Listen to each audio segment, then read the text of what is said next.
Okay, I think we can make a start. We've still got a couple of people joining, but I think in the interest of timekeeping, we will just make a start. So my name's Bridget Hughes. I work for Pearson in Italy. I'm the assessment manager, and it's my great pleasure this morning to welcome our speakers, Basirat Agboola, who is the progression and recognition manager at Pearson in the UK, to David Hawkins, director and founder of the University Guys, and to Miguel Costa, head of global admissions and enrollment at IE University in Spain. So today's talk will look in particular at tomorrow's university applicants and how they are actively re-rationalising UK-based study in the light of Brexit and the global pandemic. The appeal of a quality English medium undergraduate programme closer to home has never been higher. What hasn't changed, however, is the appeal of international A-level and international GCSE and their national equivalents in schools around the world and their gold standard pathways into higher education. So without further ado, I will screen share and hand you over to Basirat. Thank you, Basirat. Just check you can see. Thanks very much, Bridget, and good morning to everybody. Thank you for joining. It's nice to see so many of you participating in the chat already. So yeah, my name is Basirat Agboola, and I'm the Progression and Recognition Manager at Pearson. So my role is in place to liaise with universities in the UK, but also internationally to support that smooth transition of Pearson students into higher education. If we just move to that next slide, Bridget. What I wanted to do is just pick out and reinforce some of the evidence making the case for increased university interest in Europe and further afield. So there are a number of, there's been a lot of research and you know, a lot of activity and benchmarking with international school groups and international admissions organizations. And what we're seeing is that there is a continued interest in international schools because of the global pathway into higher education, and that parents, that's very high expectation from parents and students choosing international curriculum.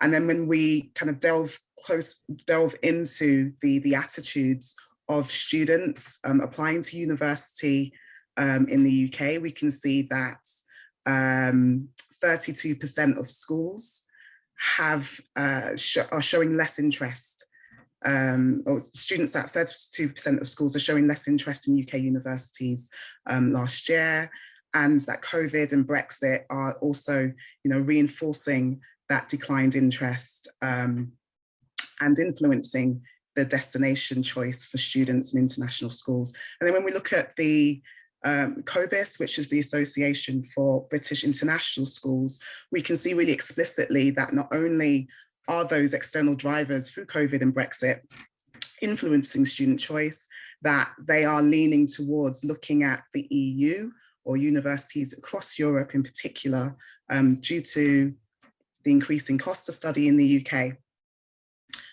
So if we move on to the next slide, what we wanted to do in this session is give you some more information about the qualifications that students are choosing in the UK curriculum. So first of all, Pearson is the largest global awarding body for UK curriculum. So we're in a really unique position to offer students taking the national curriculum. So you can see on that table, those GCSEs and AS and A levels on that left-hand side, and our international qualifications, which we've designed for students that want to follow the UK route, but want more choice and flexibility around the qualifications that they choose and have internationalized content which suits their needs and also flexible approach to study. So you may not be familiar with our international qualifications. We have international GCSEs, we have international ASs and international A levels. And you can see from the logos at the top that Pearson is the only global awarding body that offers both types of qualifications to students. So as I said, in a unique position, to talk to you about these qualifications today and how they lead into undergraduate study. Our international qualifications have been externally benchmarked to the national curriculum by ECTIS, which is the new name for UK NARIC. And yeah, we're in good company with the other exam boards, but really uniquely placed to showcase the UK curriculum route. What I wanted to do in the next slide is also talk to you about our BTEC qualifications. So again, this might be something that's relatively new to you. We have a lot of sessions on BTEC throughout the rest of the conference, so I'm not going to dwell and dig into this too much, but essentially our BTEC qualifications are career-focused credentials designed to give students the skills that they need to move into higher education or straight into employment. So you can see from that, that flow chart on the screen that actually there are routes for students at every stage of the academic pathway, GCSE, A-level and the international versions. There is a BTEC equivalent as well, both a national BTEC and an international BTEC.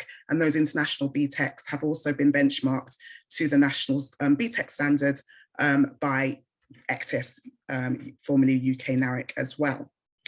The other thing to pick out is with our level 3 BTECs, we have 5 sizes of qualification, and they map directly to those A-levels and international A-levels that you may be more familiar with as well. So there's lots to dig into there. And if we move on to the next slide, we will kickstart the discussion-based element of this session. And I want to take the opportunity now to introduce our 2 external speakers who are joining me to, support you as European universities in understanding the ways that you can attract more UK curriculum applicants to your programs. So if I invite both David and Miguel to join me. If you would like to introduce yourself first. So David, over to you. You introduce yourself to our audience. Thank you, Basirat. Thank you, everybody, for joining. It's exciting to see where everybody is around the world. As was said, my name is David Hawkins. I run a company called The University Guys, and we have 2 elements to what we do. A lot of our work is working directly with students, supporting them with applications to universities. We do that as independent educational consultants with US accreditations. So it's not a commission-based service, which a lot of you will be used to. We charge our service to the families. We're not allowed to take commission. And the second half of what we do is we run an awful lot of recruitment events for universities. Historically, that was in country in the UK and Ireland, bringing universities to visit students at schools. But as we've all had to do in the last year or so, pivoting to doing online events, working with partner universities and indeed organisations, for example, like COBIS, who were mentioned, that we ran their university fair online for them last autumn and will be doing so again this autumn. So we see very much this nexus between international students, international schools and international universities. Thank you so much, David. We're honoured to have you. And Miguel? Hi. Well, first of all, thank you for your kind invitation to participate in the session, and thank you for the audience for joining this webinar. Well, my name is Miguel Costa. I'm head of admissions and enrollment at IE University in Spain. I'm also a vice chair at the board of trustees at the CIS, the Council of International Schools. And I've been working in international admissions for more than 20 years, first in postgraduate program, master's programs, and now in undergraduate programs. And I'm also professor of marketing at a university, so I'm really keen on helping the audience to have a better understanding of the UK curriculum and how it counts for a university or international higher education institution. So thank you so much. Thank you, Miguel. Also honoured to have you today. So I thought it would be useful first just to remind everybody around the attractiveness of universities. So a question to both yourself and David, Miguel, what would you say that an international student looks for when choosing a university? Well, I always say, and I always share with parent families, counselors, and everyone that we are now living in the choice era, because university is a matter of choice. Candidates or students have never had so many opportunities to decide where they want to study their bachelor's degree. So I will define it by this overwhelming amount of choices. So it's really important for them to understand that they can pursue this career or bachelor degree in their home country, or they have this diverse opportunities outside or international opportunities. So as we are living in this choice momentum, I would say that the program, location, the university experience, the culture that you're going to be involved in, the international environment that the university would have, also the languages that you're also being able to learn or to practice, as well as fees, are a key element now in choosing and looking for an international experience. Thank you. Same question to David. Yeah, I think the word that comes to mind in this is they're looking for value. And value is a term that's going to be defined by each individual family going through this. I find it fascinating. We work with students from the United States who look at the UK university as an international student and say, gosh, that looks cheap. And we work with students from the EU who look at the UK and say, well, gosh, that looks expensive. And so it's value in terms of what you are prepared to pay, but value also in terms of the experience. As Miguel has just said, career outcomes, the nature of the program, languages, cultural competencies. Everybody has an individual sense of what they are trying to get out of university and how much they are prepared to pay for it. And I think it's really important that universities really work out what value are they giving to a potential applicant for the tuition fee that they can choose to charge or their country allows them to charge. And if you get that proposition wrong, that's where it actually doesn't work out. Whereas there are countries where that proposition, what you get for what you pay, is an extraordinary positive outcome. And I think that word value really is something that families are looking for in this global option of choice that they have. So it's kind of sticking with that concept of value then. So how should universities, and particularly those in Europe, be sharing and communicating that value? Yeah, I mean, I think that the web pages are fundamentally crucial here. And I spend an awful lot of my time with families looking up information for them. And it's really, really frustrating when you have to go on a massive quest to find the information that you need as to work out all these kind of things. I think there's 3 bits of information that I think families are really looking for. They're looking for a very clear sense of what the admissions process is. You know, what are the timelines? What are the dates? What are the requirements? Where do I go? And best practice, you can put in the curriculum you're studying, either drop down menu or web page, and you can see that very easily. They're looking to know what they would pay very clearly as well in there as well. And then finally, they want to be able to get hold of somebody to ask these questions, even if it's a generic email address, but something which is, we're open 3 till 5 p.m. once a fortnight, and you'd be lucky if you get hold of us. You're not going to convert that person. So transparency of the process, transparency of the fees, and a person, even if it's just admissions at your university, someone they can get hold of. I'm here looking at Miguel because I know this is exactly what IE University does. It is a really good, very easy to use website where you can find that information and very quickly know what this process is going to look like. Miguel? Thanks, David. Yeah, I would fully agree. I always say that we have to help our families and candidates to understand why IE University is an option. Why IE University, as David was saying, is going to add value to that the next step in their career. So we are really focused on explaining what is the IE experience, what it is about, and that you are going to be at the center. Of course, there's going to be an academic experience, but there's going to be a non-academic experience, okay? And we should be talking about what else is going to happen when you're going to spend with us 3, 4, or even 5 years. So what about the learning model, extracurricular activities? What about the engagement opportunities that you're going to have with the community, with the business world? What kind of exchanges you're going to have, and you're going to be potentially eligible to participate in? And secondly, as David was saying, what do you have to do to become a member of your community? What's next? What do you have to do? What are you looking for? What are the next steps? And finally, I will add a really key issue right now, which is how do you care, my son, or how do you care about me in terms of health protocols and protecting your community? Because we are now living in this uncertain times, in this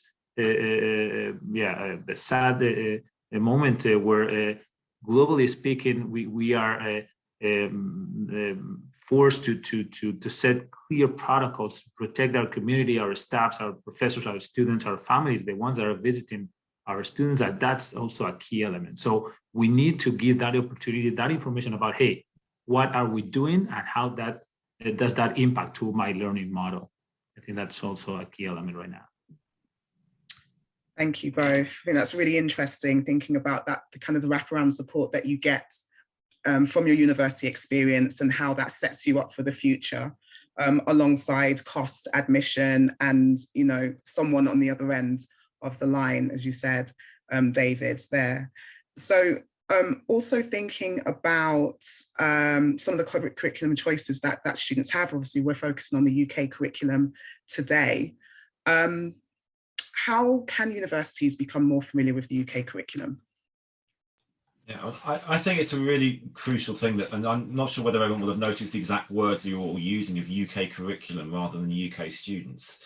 And I think it's a really, really important message to people to understand that. We're not just talking about students from the UK, talking about students studying the UK curriculum. The ISC research showed recently that there's more students in UK curriculum schools worldwide than are in IB diploma international schools or in US diploma international schools. And that's partly to do with the fact you don't actually have to become accredited to set up a UK curriculum. As long as you are working with the exam board to offer the A-levels, then you are a UK curriculum school. And so it's a massive market there to understand the things there. And I would suggest that you engage with those schools to understand what's going on. I think one of the real challenges that British international school sector has is that mostly it's bringing in teachers who are British educated, who tend to see that university entrance works on this idea of selective admissions.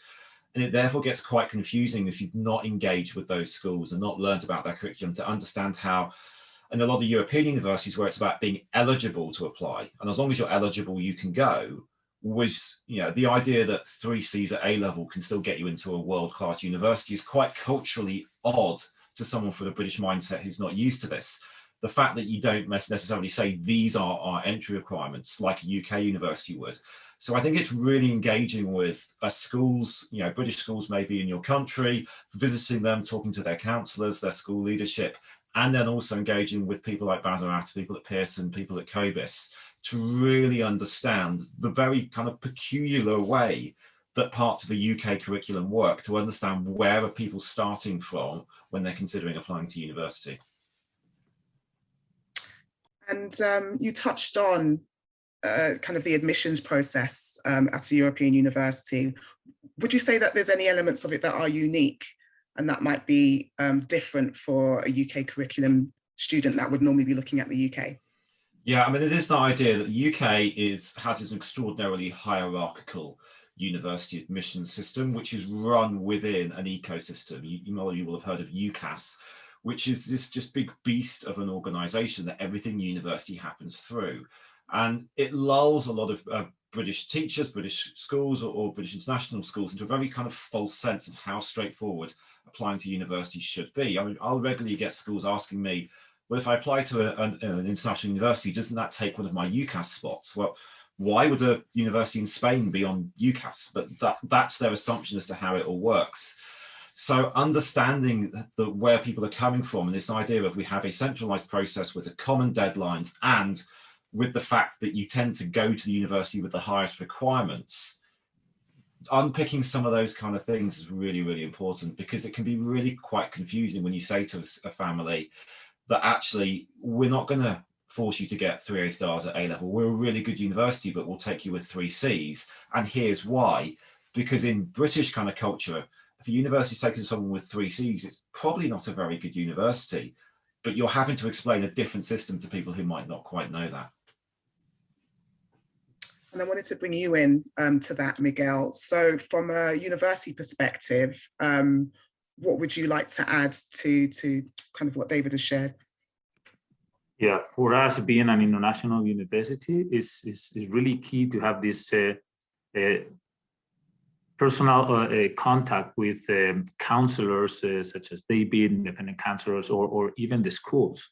We have this close contact with the British international schools and national schools in the UK that are in touch with parents and families, so they can explain and they can, through this network and this direct contact, clarify and just understand what are our requirements, how do we interpret or understand their scores or their grades, what is needed to apply to our university. So that understanding of the UK qualification system and understanding what are our requirements is always key. So we try to keep that contact. And of course, as some of you may know, we have an office in the UK, which also helps because we can understand and have this direct contact in the UK to understand and have a better understanding of the UK qualifications.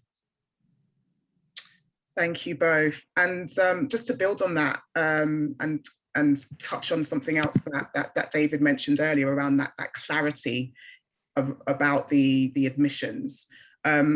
Miguel, you've got a really clear policy for A-level students and now BTEC level 3 students as well. How did this come about and why was it important for your institution to make this clear to future applicants? Yeah, well, it came through some applicants, okay, because we found applicants that were bringing that kind of qualifications to our university. So as soon as we identified that there were another path, okay, to apply to a university, we tried to understand a little bit more about that. And in this example of the BTEC, I remember that David was playing a key role at that time because we were connected to David, and we asked him, okay, David, how do you value people that are coming from BTEC and how is it valued in the UK? So we can understand how we should understand the value of a BTEC curriculum. So he was really helpful and useful in terms of bringing us a clear understanding of BTEC. And then we check with the national authorities and the Ministry of Education to see if they were also understood by our government. Sometimes we also help our Ministry of Education to understand what is the equivalence between that national curriculum and our national Spanish curriculum, and that was really helpful. And at the same time, we also rely on our current students, as we are having lots of students that are coming from a UK curriculum. They are also really helpful. We have some kind of a questioning about some qualifications. We ask them, hey, what do you think about this? Would you consider this as an outstanding student or someone who will be eligible to join our community or not? And they are also really helpful in that sense. Yeah, I think that's a really creative way of building up your knowledge. Students are always willing to help and advocate for themselves and their colleagues and peers, which I think is fantastic. And I think you demonstrate at IE really, really well just how open-minded you are to students that might be taking a mixed profile of qualifications or studying in a way that might be not as familiar to you, but you're showing that you're really keen to learn and create opportunities so students are able to progress into your institution and not be turned away. And I think that's the key point that we want everybody on this call to take away, that that there is a place for students with the various combinations of UK curriculum. Now I'm conscious of time and I think we could keep going on and on and on and kind of delving down into this. So hopefully there are some questions in the chat that we can get to. I just had one last question before we move to the Q&A. And it's around English language proficiency, because that's again something that more of our students are going to need clarity on when they're applying to universities across Europe. So Miguel, we'll stick with you first. How does IE University measure English language ability and which UK qualifications could meet this criteria?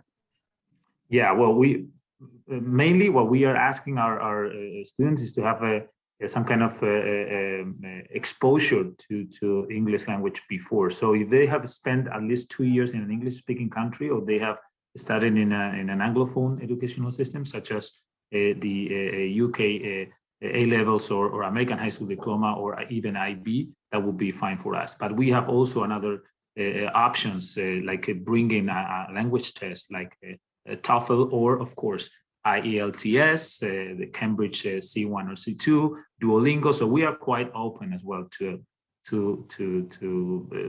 prove this language or English minimum level that we require. All our programs are taught in English, so we require that they have this good command of English. So that's a really flexible offer, a really broad offer. And David, to add to this, what kind of advice would you give to other European universities around the English language ability based on the experience that you have supporting students into higher ed? Yeah, I mean, I would say just really be very conscious when you're putting your information out there, that assuming that international students don't already speak English. I think back to visiting a university with a group of counsellors, myself from the UK, someone from Australia, someone from Canada, someone from New Zealand, someone from Zambia, and being asked to sit to a session on English as a second language. And we were looking around here saying, well, yes, they're all international, but our students are speaking English. I have once said down the phone to an admissions officer, it's called English. We kind of expected to speak it here.